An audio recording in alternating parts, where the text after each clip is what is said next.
நேரடியாக பூமியை தாக்காது காணப்படுற, அதாவது வளிமண்டலத்துக்கு மேலே காணப்படுற ஒரு படை மண்டலமாகத்தான் காணப்படுது. இதுதான் சூரியனிலிருந்து நச்சு கதிர்கள் பூமியில ஊடுருவத்தை தடுக்கிறதுக்கு ஒரு காரணமாக அமையுது. இந்த படை, அதாவது இந்த படை மண்டலம் இந்த குளோரோஃப்ளோரோ கார்பனால பாதிக்கப்படுது, அதாவது அரிக்கப்படுறதால அந்த நச்சு கதிர்கள் ஊடுருவி, அதாவது அந்த படலத்தின் ஊடாக ஊடுருவி பூமியை வந்தடைகிறது. இதனால மனிதர்களோட உடல், அதாவது தோல்ல இந்த கதிர் படுறதால தோல் புற்றுநோய்களும் தோல் சம்பந்தமான நிறைய நோய்களும் இன்றைய காலகட்டத்தில் வாரத்துக்கு இதுவும் ஒரு முக்கிய காரணமாக இருக்கிறது. ஒரு சின்ன வேலை நாங்கள் செய்கிறது, அதாவது வளி மாசடைகிறது, எங்களோட உலகத்தில் இருக்கிற எல்லா மக்களையுமே பாதிப்புக்கு உள்ளாக்கக்கூடிய ஒரு இக்கட்டான ஒரு கட்டத்துக்கு தள்ளுற ஒரு நிலைமைக்கு நாங்கள் உள்ளாயிருக்கோம் அப்படின்னே சொல்லலாம். எனவே வாழ்க்கையிலையும் சரி, ஒரு மனிதன் விடுற சின்ன சின்ன பிள்ளைகள் தான் பிற்காலத்தில் பெரிய பிள்ளைகளாக மாறுறதுக்கு சந்தர்ப்பங்கள், வாய்ப்புகள் ஏற்படுது. எனவே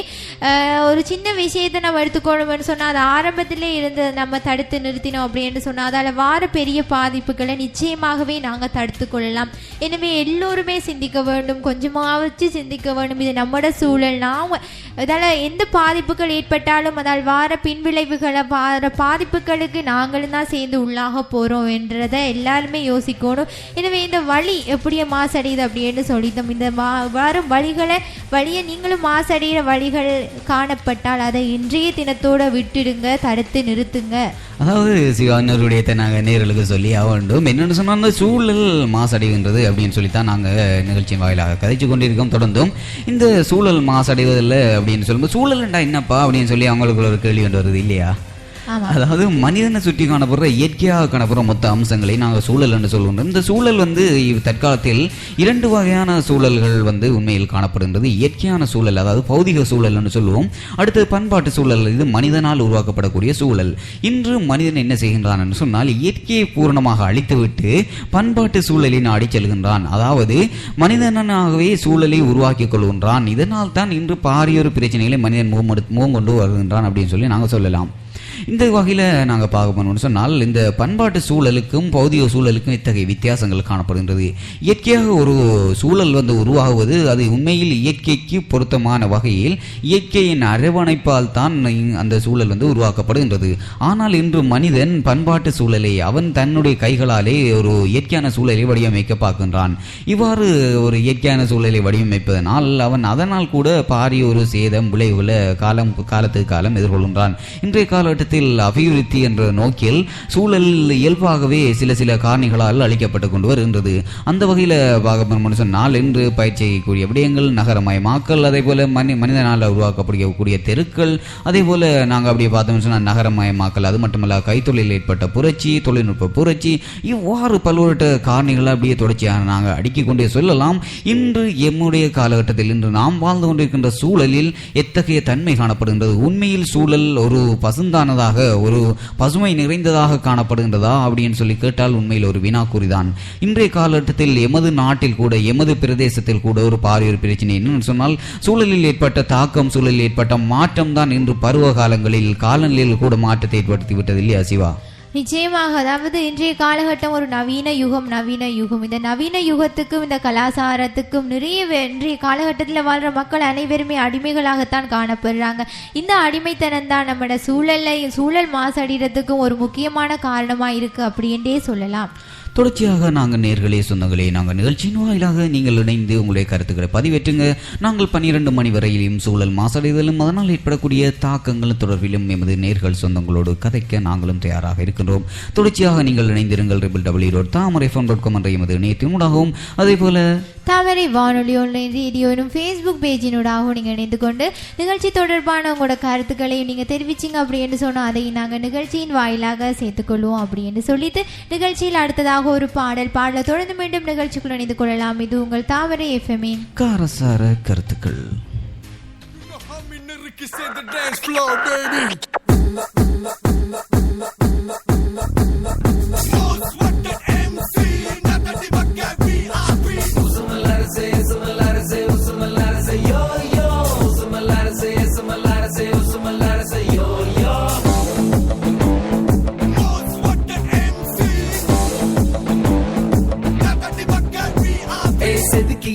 சிலைய போல் குலுக்கி தலைக்கு நிக்கிறிய வளைஞ்சு நெளிஞ்சு குழஞ்சு தான் வயசுல தீய வைக்கிறிய கண்டுபிடி தொட்டு கண்டுபிடி மச்சங்களை தந்து கண்டுபிடி வெட்டுப்புடி அந்த வெட்டுப்புடி மிச்சத்தை கொஞ்சமா வெட்டுப்புடி திரண்டு நிக்கிற அழகு நீ அன்னைய துறக்க உதவு டக்குன்னு என்னைய தழுவு வா டக்குன்னு டக்குன்னு டக்குன்னு டக்குன்னு முடிச்ச நிலவு என பிடிய பிடிய தழுவு திறந்திருக்குது கதவு வா டக்குன்னு டக்குன்னு டக்குன்னு டக்குன்னு எடுத்த சிலைய போல் குலுக்கி தலைக்கு நிக்கிறிய வளைஞ்சு நெளிஞ்சு குழஞ்சு தான் வயசுல தீய வைக்கிறிய உசுமல்லாரசே சுமல்லாரசே உசுமல்லாரசே யோ யோ உசுமல்லாரசே சுமல்லாரசே உசுமல்லாரசே யோ யோ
சிலைய போல் குலுக்கி தலைக்கு நிக்கிறிய வளைஞ்சு நெளிஞ்சு குழஞ்சு தான் வயசுல தீய வைக்கிறிய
சிலைய போல் குலுக்கி தலைக்கு நிக்கிறிய வளைஞ்சு நெளிஞ்சு குழஞ்சு தான் வயசுல தீய வைக்கிறிய கண்டுபிடி தொட்டு கண்டுபிடி மச்சங்களை தந்து கண்டுபிடி வெட்டுப்புடி அந்த வெட்டுப்புடி மிச்சத்தை கொஞ்சமா வெட்டுப்புடி திரண்டு நிக்கிற அழகு நீ அன்னைய துறக்க உதவு டக்குன்னு என்னைய தழுவு வா டக்குன்னு டக்குன்னு டக்குன்னு டக்குன்னு முடிச்ச நிலவு என பிடிய பிடிய தழுவு திறந்திருக்குது கதவு வா டக்குன்னு டக்குன்னு டக்குன்னு டக்குன்னு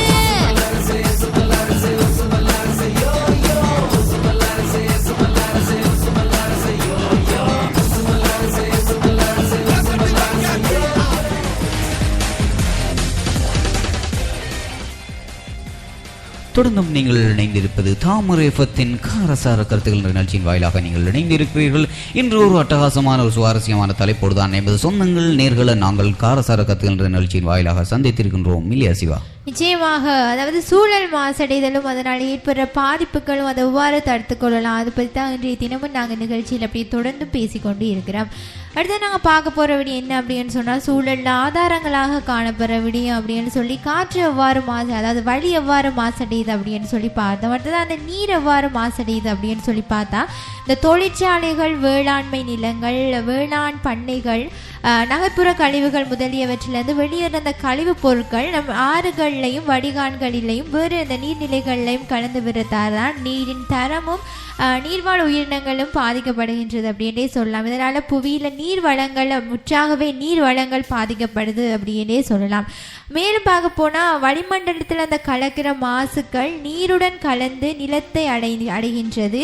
இவை நீருடன் நிலத்துக்கு அடியில் சென்று நிலத்தடி நீரையும் ஆறு குளங்கள் முதலியவற்றையும் மாசுபடுத்துகின்றன. அதாவது நம்ம பார்க்க போனோம் அப்படின்னு சொன்னால் நம்மளோட கிணறு மூலமாக நம்ம எடுக்கிற நீர் என்ன அப்படின்னு சொன்னால் நிலத்துக்கு கீழே இருக்கிற நிலத்தடி நீரை தான் நாங்கள் குடிநீராக பயன்படுத்துகிறோம். அந்த கிணறுகள் மூலமாக நாங்கள் பெற்றுக்கொள்கிறோம். இவ்வாறு அந்த கலக்கிற நீர்கள், அதாவது ஆறு குளங்களில் கலக்கிற நீர்கள் நிலத்துக்கு அடியில் தான் சென்று நிலத்தடி நீரோட கலக்கிறதால தான் அந்த நிலத்தடி நீரும் மாசடையுது. அதைத்தான் நாங்கள் பருகிறதுக்காக பயன்படுத்துகிறோம். எனவே நாங்கள் பருகிற நீரும் சுத்தமானதாக இருக்கிற உத்தரவாதம் இல்லாமல் நாங்களும் அந்த நீரை பருகக்கூடியதாக காணப்படுது அப்படின்னே சொல்லலாம்.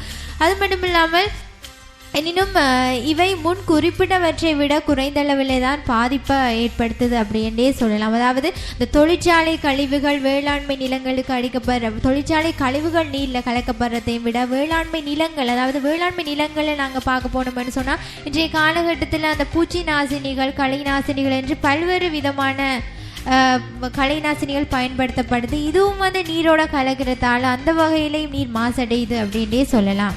அதாவது சிவா, நீங்கள் சொல்லும்போது இன்னும் மறுபடியும் எனக்கு ஞாபகம் வருது சிவா. என்னென்னு சொன்னால் நீங்கள் இப்போ கூறியிருந்தீங்கள் கிருமி நாசினியின் பயன்பாடு அப்படின்னு சொல்லியிருந்தீங்க. அது உண்மையில் ஒரு தற்காலத்தில் ஏற்படக்கூடிய ஒரு பாரிய ஒரு பிரச்சனை. எமது நாட்டில் அடிப்படை உணவாக காணப்படுவது என்னென்னு சொன்னால் நெல்லரிசி, சோறு. இன்றைய காலகட்டத்தில் எவ்வாறான நிலைமை காணப்படுகின்றதுன்னு சொன்னால் விவசாயத்துறையை பொறுத்த மட்டில் இரசாயனத்தின் பாவனை வந்து அதிகரித்து காணப்படுகின்றது. இயற்கையான முறையில் விவசாயம் செய்வதை விட செயற்கையான முறையில் செயற்கை இரசாயனங்கள் பயன்படுத்தி விவசாயம் செய்கின்ற அளவு வந்து தற்காலத்தில் உயர்ந்து காணப்படுகின்றது. எனவே இத்தகைய காலகட்டத்தில் இதனால் எத்தகைய மாற்றம் ஏற்படுகின்றது அப்படின்னு சொல்லி பார்த்தோம்னு சொன்னால், நாங்கள் எங்களுடைய கைகளாலே நாங்கள் கஷ்டப்பட்டு செய்கின்ற விவசாயம், எங்களுடைய பிரதான உணவு அது அரிசி, நெல்லரிசி, சோறு. இதில் நாங்கள் எவ்வாறு நிலைமையை தோற்றுவிக்கின்றோம்னு சொன்னால், நாங்கள் இன்றைய காலகட்டத்தில் நஞ்சு கலந்த உணவினை நாங்கள் விரும்பியோ விரும்பாமலோ நாங்கள் உள்ளெடுத்துக் கொண்டிருக்கின்றோம் நேர்களே. எவ்வாறுன்னு சொன்னால் தற்காலத்தில் எவ்வாறு சொல்லப்படுகின்றது சொன்னால், ஒரு கிருமிநாசினி பிரிந்தழிவுக்கு எடுக்கின்ற ஆக குறைந்த காலம் 14 நாட்கள் என்று சொல்லப்படுகின்றது. இந்த 14 நாட்களில் ஒரு கிருமிநாசினியை அதுக்கு முன்னைய காலத்தில் அறுவடைக்கு முன்னரே பயன்படுத்திவிட வேண்டும். ஆனால் இன்றைய காலகட்டத்தில் எவ்வாறான நிலைமை காணப்படுகின்றது என்று சொன்னால், அதாவது நீங்கள் அனைவரும் விவசாயம் செய்கின்ற அனைவரும் இத்தகைய ஒரு பூச்சியின் பெயரை பற்றி நீங்கள் அறிந்திருப்பீர்கள். அறக்கொட்டி அப்படின்னு சொல்லுவாங்க. இந்த தத்துப்பூச்சியினால் ஏற்படக்கூடிய பாதிப்பு விவசாயத்துறையில், அதாவது விளைச்சலில் நெருங்கிய காலப்பகுதியில், அறுவடை நெருங்கிய காலப்பகுதியினால் இந்த பூச்சியினால் ஏற்படுற தாக்கம் வந்து மிகவும் அதிகம். இதனால் விவசாயிகள் சர்வ நாசினை வந்து இதில் பிரயோகிக்கின்றார்கள். இதனால் தாவரம் முற்று முழுதாக நஞ்சாகின்றது. இதனால் அதன் சாற்றை உறிஞ்சுகின்ற அந்த பூச்சியானது இறந்து போகின்றது. ஆனால் அதனுடைய இரசாயனத்தின் வீழ்படிவானது அந்த அரிசியில் வந்து இறுதியில் படிந்து காணப்படுகின்றது. இதனை மனிதன் உள்ளெடுக்கின்ற போது மனிதன் தான் இறுதி நுகரி அப்படின்னு சொல்லி உணவு சங்கிலியில் காணப்படுகின்றான்.